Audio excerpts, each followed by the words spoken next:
Integumentary elements project.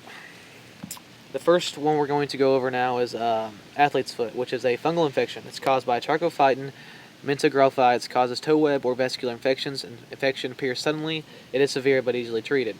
Trichophyton rubrum causes moccasin type infections. Condition is chronic and is difficult to treat.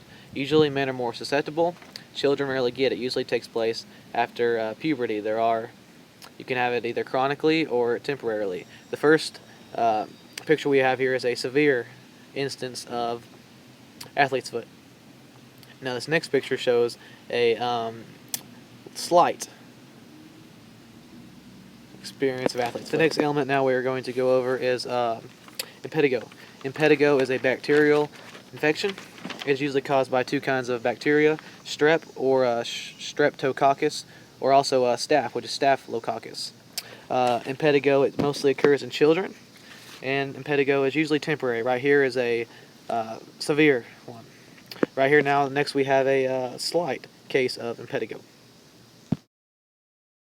The next integumentary element is psoriasis. Psoriasis, what it does, it turns skin cells into type A overachievers.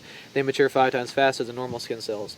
The cause is it's a mystery. Most likely it is because of the interplay between genes and triggers. Usually what happens is it's an abnormality or malfunction of the immune system.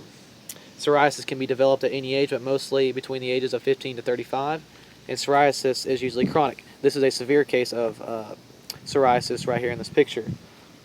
And this next picture is a slight case of psoriasis. Next element now is eczema. Eczema, the cause of it is unknown.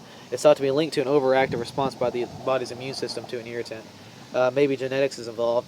Usually it's a abnormal function of the immune system, though. Eczema is chronic, and it usually occurs in children.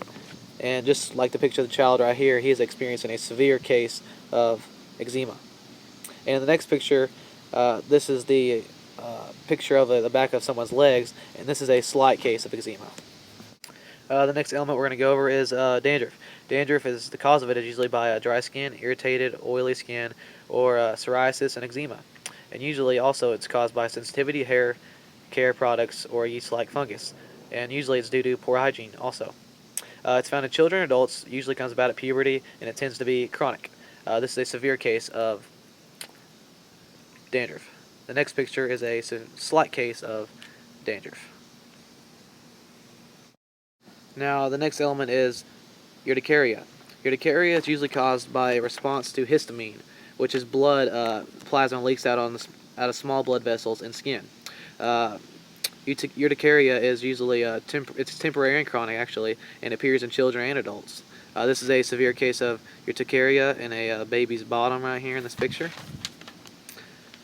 In the next picture we have a slight case of urticaria on the arm of a woman.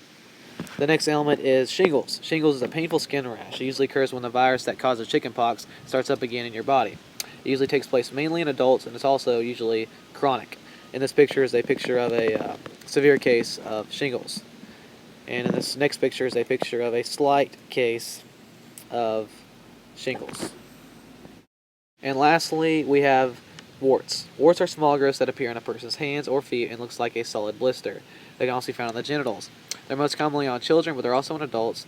They're chronic and temporary, and they're usually caused by viruses, particularly one of several kinds of HPV, which is human papillomavirus. And in this picture, we have a picture of a severe case of warts on a person's foot. And in the last picture, we have a slight case of warts on a person's face.